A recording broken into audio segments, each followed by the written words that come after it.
आज की मूवी का नाम है राजस्ताइज, जो 2006 में रिलीज हुई थी। मूवी की शुरुआत में डोंगची नाम के गैंगस्टर को दिखाते हैं, जो एक पावरफुल बिजनेसमैन येंग के लिए काम करता है। येंग के पास जरूरत से ज्यादा पैसा, पावर और इन्फ्लुएंस है। येंग के कहने पर डोंगची चोई नाम के एक प्रोफेशन का खून करने जाता है। चोई अपनी जान की भीख मांगता है तो डोंगची उसको चाकू देकर कहता है, तुम सुसाइड कर लो। इतने में पुलिस कार के सायरन सुनाई देने लगते हैं। अब चोई का बर्ताव बदल जाता है और जिन गैंगस्टर से उसने जान की भीख मांगी थी, अब वो उन्हीं को धमका रहा होता है। कुछ आदमी बाहर जाकर चेक करते हैं तो वहाँ पुलिस कार नहीं, एक फायर ट्रक जा रहा होता है। और जब चोई को ये पता चलता है तो वो खामोश हो जाता है। अब डोंगची तंग आकर चोई पर वार करता है, लेकिन अगले ही सीन में दिखाते हैं कि डोंगची और उसके साथी जेल में है और चोई बहुत बुरी हालत में हॉस्पिटल में है। अब एक प्रोसिक्यूटर डोंगची से मिलता है और उससे पूछता है कि तुम किसके कहने पर चोई का खून करने गए थे। सब जानते हैं कि डोंगची को उसके बॉस येंग ने भेजा था, लेकिन डोंगची आखिर तक येंग का नाम ही नहीं लेता। प्रोसिक्यूटर उसको धमकाता है कि अगर सच नहीं बताओगे तो तुम्हारे सारे पिछले केसेस खुलवा दूंगा और तुम्हें 20 साल के लिए जेल भिजवा दूंगा। लेकिन डोंगची कुछ भी कहने से साफ इनकार कर देता है। फिर वो डोंगची से एक डील करता है कि अगर तुम इंक्वायरी में कोऑपरेट करोगे तो तुम्हारी सजा सिर्फ 5 साल की होगी। लेकिन ना, वो चू तक नहीं करता। आखिर उस पर केस चलाया जाता है और 7 साल की जेल की सजा दी जाती है। डोंगची की वफादारी देखकर ये बहुत ही इम्प्रेस हो जाता है, लेकिन वो ये भी जानता है कि डोंगची का पुलिस कस्टडी में होना उसके लिए खतरनाक साबित होगा। डोंगची को जेल में लेके जाते हैं तो उसे किसी की सीटी बजाने की आवाज सुनाई देती है। वो तुरंत पहचान लेता है कि ये उसका पुराना दोस्त सुनटेन की आवाज है। वो गार्ड्स को धक्का देकर उस फ्लोर पर पहुंच जाता है जहां से आवाज आ रही है। अब सुनटेन को जिंदा देखकर डोंगची बहुत ही हैरान और खुश भी होता है। सुनटेन को कुछ साल पहले फांसी की सजा मिली थी और दोनों दोस्त पुराने दिनों के बारे में बातें करते रहते हैं। सुनटेन उसके पिता के बारे में पूछता है तो पता चलता है कि वो पिछले साल ही मर गए थे। डोंगची उससे माफी मांगता है कि मैं तुम्हें फांसी की सजा में नहीं बचा पाया। फिर लंच टाइम पे डोंगची के सेलमेट्स उससे अपना इंट्रोडक्शन देते हैं।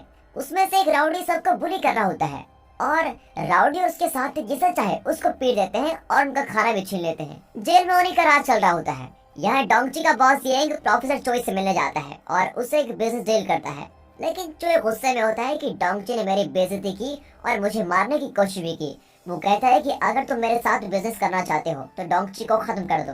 येंग इस बारे में बहुत सोचता है और फिर अपने बिजनेस के खातिर अपने राइट हैंड मैन डोंगची को खत्म करने का फैसला कर लेता है। अब मिनो नाम के एक आदमी को दिखाते हैं जो डोंगची का बेस्ट फ्रेंड है और येंग के गैंग का मेंबर भी है। डोंगची के अरेस्ट होने पर उसे बहुत ही बुरा लगता है और वो डोंगची की गर्लफ्रेंड योली से कहता है तुम जेल जाकर डोंगची से मिलो, लेकिन योली डोंगची से बात तक नहीं करना चाहती। इसी बीच येंग डोंगची से मिलने आता है और कहता है कि मैं तुम्हारा आभारी हूँ। वो झूठ बोलता है कि मैं तुम्हें छुड़ाने की पूरी कोशिश कर रहा हूँ। डोंगची बहुत खुश होता है कि उसका बॉस उससे मिलने आया, लेकिन वो नहीं जानता कि येंग उसको मार डालने का प्लान बना रहा है। डोंगची उसे ये भी बताता है कि सुनटेन अब भी जिंदा है, लेकिन ये सुनकर येंग खुश नहीं होता क्योंकि उसकी और सुनटेन के बीच अच्छी रिलेशनशिप नहीं है। अब यहाँ योली से मिलने के बाद मिन्हो डोंगची के पेरेंट्स से मिलने जाता है और उन्हें बताता है कि डोंगची जेल में है। उसके पेरेंट्स को जरा भी हैरानी नहीं होती क्योंकि वे जानते हैं कि डोंगची शुरू से इलीगल काम कर रहा है। वहाँ मिन्हो एक पुरानी फोटो देखता है जिसमें वो, डोंगची और सुनटेन होते हैं। ये तीनों बचपन से बहुत ही करीबी दोस्त हैं। जेल में जब गार्ड्स अपना पहला राउंड खत्म करते हैं तो डोंगची के सेलमेट्स उसे एक सीक्रेट टनल दिखाते हैं जो वे कई दिनों से खोद रहे हैं और जब एक काम पूरा हो जाएगा तो वे यहाँ से बच निकलेंगे। दूसरे शहर में पुलिस का एक गैंग मुनसू नाम के कैदी को पीट रहा होता है। अब अगले दिन ब्रेकफास्ट टेबल पर डोंगची देखता है कि मुनसू का चेहरा घाव से भरा हुआ है और वो बेचारा रो रहा होता है। डोंगची से उसकी हालत दिखी नहीं जाती और वो उन पुलिस को मारने लगता है। अब ये देखकर सभी हैरान रह जाते हैं, लेकिन इसके बाद गार्ड्स डोंगची को एक अलग सेल में डाल देते हैं। अगले दिन मिनो उससे मिलने आता है, लेकिन जिस सेल में डोंगची बंद है वहाँ के इनमेट्स को किसी से मिलने की परमिशन नहीं होती। प्रोफेसर चोई येंग को एक फैक्ट्री लेके जाता है। वहाँ वो एक जापानी बुड्ढे से एक सिरम निकाल रहा होता है जिसको सूंघने से इंसान तुरंत ही मर जाता है और इस सिरम का एंटीडोट सिर्फ चोई के पास है। वो येंग से कहता है कि अगर तुम डोंगची को मार डालोगे तो मैं ये सिरम तुम्हें बेच दूंगा। उस रात कुछ आदमी डोंगची के घर में घुसकर उसके पेरेंट्स को बेरहमी से पीटते हैं। अगले दिन येंग का एक आदमी मुनसू से मिलता है और एक मोटी रकम के बदले में डोंगची का खून करने को कहता है। डोंगची ने मुनसू की मदद की थी, इसलिए वो ये काम नहीं करना चाहता। अगले सीन में येंग का राइवल गैंगस्टर बोंगशिक उससे मिलने आता है। एक गैंग वॉर में डोंगची ने उसके पैर पर लगातार चाकू मारकर उसे अपाहिज बना दिया था। बोंगशिक डोंगची से बदला लेना चाहता था और उसने डोंगची के पेरेंट्स पर अटैक भी करवाया था। जब मिनो को इसका पता चलता है तो वो तुरंत जाकर डोंगची के पेरेंट्स को देखता है और वे बहुत घायल हालत में होते हैं और मिनो उनको हॉस्पिटल में भी एडमिट करता है। यहाँ योली डोंगची से मिलने आती है और बताती है कि उसके पेरेंट्स पर अटैक हुआ है। अपने पेरेंट्स के बारे में सुनकर डोंगची बहुत ही इमोशनल हो जाता है। जब वो अपने सेल लौट रहा होता है तो मुनसुक पीछे से उसकी पीठ पर छुराई भोंक देता है। उसने पैसों के खातिर येंग की डीलिंग स्वीकार कर ली थी। डोंगची उससे लड़ता नहीं बल्कि कहता है कि तुम जल्दी यहाँ से भाग जाओ। अगले दिन डोंगची को हॉस्पिटल ले जाया जाता है। अब सुनटेन से रहा नहीं जाता और वो गुस्से में चिल्लाता है कि जिसने मेरे दोस्त पर वार किया मैं उसको जिंदा नहीं छोड़ूंगा। मीनो को पता चल जाता है कि उसके बॉस ने ही डोंगची पर अटैक करवाया है और वो बहुत ही गुस्से में होता है, लेकिन उसको बताया जाता है कि डोंगची की मौत से येंग की कंपनी का फायदा है। अब मीनो डोंगची से मिलने हॉस्पिटल जाता है। डोंगची को होश आ गया है। मीनो उससे बताता है कि येंग ने ही उस पर अटैक करवाया था। अब डोंगची बहुत ही दुखी होता है लेकिन हैरान नहीं होता, क्योंकि वो हमेशा से जानता था कि येंग अपने बिजनेस के लिए किसी को भी पीठ पर छुरा घूम सकता है।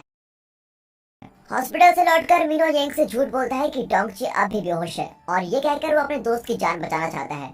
मीनो की आवाज से येंग जान जाता है कि वो बहुत गुस्से में है, क्योंकि येंग ने डोंगची को मारने का प्लान मीनो को नहीं बताया था। उसी रात डोंगची को उसके सेल से निकालकर कॉमन सेल में वापस लेके आ जाते हैं और उसको देखकर उसके सभी साथी सेलिब्रेशन के मूड में होते हैं। अगले दिन से डोंगची और उसके साथी एक जबरदस्त एस्केप प्लान बनाते हैं। जेल के बाहर के अपने साथियों से वे कोड लैंग्वेज में कुछ बातें करते हैं और एक रात अपना प्लान एग्जीक्यूट करने का फैसला करते हैं। उस रात वे जेल के एक वेंट से होकर वहाँ के सीवेज सिस्टम तक पहुँच जाते हैं। वहाँ कुछ दूर पर दो रास्ते होते हैं, एक आर्मी बेस की ओर जाता है और दूसरा एयर बेस की ओर, पर वे ये नहीं जानते कि उन्हें किस तरफ जाना चाहिए। इसलिए वे वापस अपने सेल में लौट आते हैं और इस तरह उनका पहला प्लान नाकाम हो जाता है। इसीलिए अगले दिन वे उसी अंडरग्राउंड टनल को खोदने लगते हैं जिसे डोंगची के आने से पहले खोदा जा रहा था। अब कई दिन मेहनत करके वे टनल को खोद देते हैं, लेकिन तभी अनाउंसमेंट की जाती है कि जेल की रिनोवेशन होने वाली है, इसलिए सभी कैदियों को ऊपरी फ्लोर पर शिफ्ट किया जाएगा।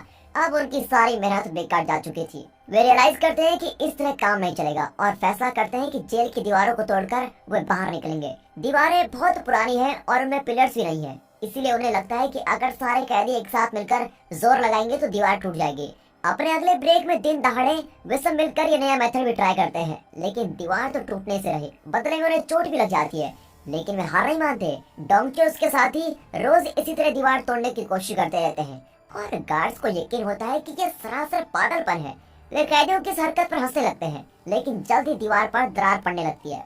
मिनो और दूसरे गैंग मेंबर्स पास के गांव में राइफल फायरिंग सीख रहे होते हैं। मिनो आसमान की ओर एक बुलेट फायर करता है जो ऊपर उड़ते हुए फाइटर जेट पर लगती है और इससे जेट का कोई सिस्टम खराब हो जाता है और वो सीधे जेल के ठीक बाहर क्रैश हो जाता है। अब सभी कैदी चुप हो जाते हैं और देखते हैं कि क्रैश के इम्पैक्ट से दीवार की दरारें बढ़ गई हैं और आखिरकार दीवार गिर जाती है और इस चांस पे डांस करके डोंगची और उसके साथी तूफान की तरह जेल से बाहर भाग जाते हैं। उनको देखकर दूसरे कैदी भी उनके पीछे पीछे भागने लगते हैं। अब जेल के अंदर बड़ी खतरनाक हलचल मच जाती है। फिर पता चलता है कि बड़ी तादाद में कैदी बचकर भाग चुके हैं। नेशनल टेलीविजन पर ये न्यूज देखकर येंग को पता चल जाता है कि डोंगची बच निकला है। फिर डोंगची और उसके 4 साथी एक जगह पहुंचते हैं, लेकिन उनका एक साथी पकड़ा जाता है और वो बताता है कि वे बहुत दिनों से जेल से बचने का प्लान बना रहे थे। डोंगची का ग्रुप पुलिस से बचने के लिए एक फोटो स्टूडियो में घुस जाता है। वहाँ एक औरत इनको देख रही थी और वे ना चाहते हुए भी उसे रस्सी से बांध देते हैं। फिर वे पास के एक ड्राई क्लीनर से कुछ कपड़े चुराकर पहन लेते हैं। यहाँ आखिरकार पुलिस सभी कैदियों को पकड़ लेती है, लेकिन ये 5 तो उनके हाथ नहीं लगते। वे टीवी में देखते हैं कि उनका जो साथी पकड़ा गया था उसने पुलिस को बताया कि उनके गैंग का नाम है लव एंड फ्रेंडशिप। ये लोग एक दूसरे को टुकुर टुकुर देखते हैं कि भाई हमने तो ऐसा कोई नाम ही नहीं रखा था। वे उस औरत से खाना बनवाते हैं। वो बेचारी तो इनको ऐसा खाना परोसती है जैसे ये लोग घर आए मेहमान हो। कुछ देर बाद योली उन सब के लिए मोबाइल फोन और कुछ पैसे लेकर वहाँ पर आती है और डोंगची उसको बाहर ले जाकर कहता है कि अब तो मुझे भूल जाओ। दोनों अलविदा कहकर अलग हो जाते हैं और वे डिस्कस करते हैं कि हमें आगे क्या करना चाहिए। पुलिस हमें हर तरफ ढूंढ रही है। अब डोंगची अपने पेरेंट्स पर अटैक करने वालों से रिवेंज लेना चाहता है। बाकी लोग भी उसका साथ देने को तैयार होते हैं। वे बॉन्गशिक के अड्डे पर जाते हैं और उसके आदमियों को खतरनाक तरीके से पीट देते हैं। टॉपर चोहे को पता चल जाता है कि डोंगची जिंदा है। उसने येंग के साथ बिजनेस शुरू कर दिया था क्योंकि उसे बताया गया था कि डोंगची मर चुका है। अब वो येंग के साथ बिजनेस करने से इनकार कर देता है और वहाँ से बाहर जाने लगता है, लेकिन तब मीनो उसको पीछे से मारने लगता है क्योंकि उसने डोंगची का खून करवाने की कोशिश की थी। इसी बीच डोंगची बॉन्गशिक का पता लगा लेता है। वो उसके दूसरे पैर पर भी चाकू से लगातार वार करता है और अपने पेरेंट्स पर किए गए अटैक का इस तरह बदला लेता है। अब येंग घबरा जाता है कि डोंगची का अगला टारगेट वही होगा, इसीलिए वो तुरंत शहर छोड़ने का प्लान बनाता है। जब डोंगची येंग की तलाश में आता है तो मिनो उसको रोक देता है और कहता है कि मैं हमेशा येंग का वफादार रहूंगा और उसे हर कीमत पर बचाऊंगा। अब उसके गैंग के दूसरे आदमी भी डोंगची को मारने के लिए वहाँ पर आ जाते हैं। मिनो उन सबको रोकता है और अपने बचपन के दोस्त थे वन-ऑन-वन फाइट करता है। डोंगची आसानी से उसको हरा देता है और कहता है तुम इस मामले में दखल मत दो, मैं तुम्हें घायल नहीं करना चाहता। इतने में सुनटेन और उसके साथ ही वहाँ पर पहुँच जाते हैं और येंग के आदमी से लड़ने लगते हैं। तभी डोंगची देखता है कि उसका एक्सबॉक्स येंग एक कार में वहाँ से बचकर जा रहा है। वो दूसरी कार में येंग को फॉलो करता है, लेकिन मीनो दोबारा उसको रोक देता है। फिर डोंगची उसे रास्ते से हटने को कहता है, लेकिन मीनो नहीं मानता। अब और कोई रास्ता ना पाकर डोंगची फुल स्पीड में उसकी ओर ड्राइव करता है और इससे पहले कि वो मीनो से टकराए, मीनो अपने गन और सर नीचे कर देता है। मतलब ये कि वो अपने दोस्त को कभी नहीं मारेगा। लेकिन तब तक बहुत देर हो चुकी होती है और मीनो कार से टकराकर नीचे गिर जाता है। अब डोंगची उसे कार में हॉस्पिटल लेके जाता है। इसी बीच पुलिस डोंगची के साथियों को फिर से अरेस्ट कर लेती है और कई पुलिस कार्स डोंगची को चेस भी करने लगती है। आखिर डोंगची अपनी कार रोक देता है और उसी जगह येंग को भी रुकना पड़ता है। डोंगची अपनी कार से बाहर निकलता है और येंग से पूछता है, क्या तुम्हारा बिजनेस तुम्हारे वफादार साथी से ज्यादा इम्पोर्टेंट है? वहाँ के सारे पुलिस वाले डोंगची पर गन पॉइंट कर रहे होते हैं और डोंगची अपना चाकू लेकर येंग की कार की ओर जाता है। लेकिन वो ये देखकर शॉक हो जाता है कि उसके बेस्ट फ्रेंड मीनो ने पीछे से येंग को शूट कर दिया है। कुछ ही सेकंड से पुलिस वाले मीनो को गोलियों से भून देते हैं और आखिर में डोंगची अपने दोस्त को हाथों में लेता है और उसकी आंखों के सामने उसका बचपन दिखाई देता है। और दोस्तों, इसी के साथ ये मूवी यहाँ पर खत्म होती है। अगर ये मूवी आपको अच्छी लगी हो तो वीडियो को लाइक कर दें, चैनल को सब्सक्राइब करना बिल्कुल मत भूलेगा। बाकी मिलते हैं ऐसी मजेदार मूवीज के साथ, तब तक के लिए गुड बाय, अपना ख्याल रखिए and finally thanks for watching.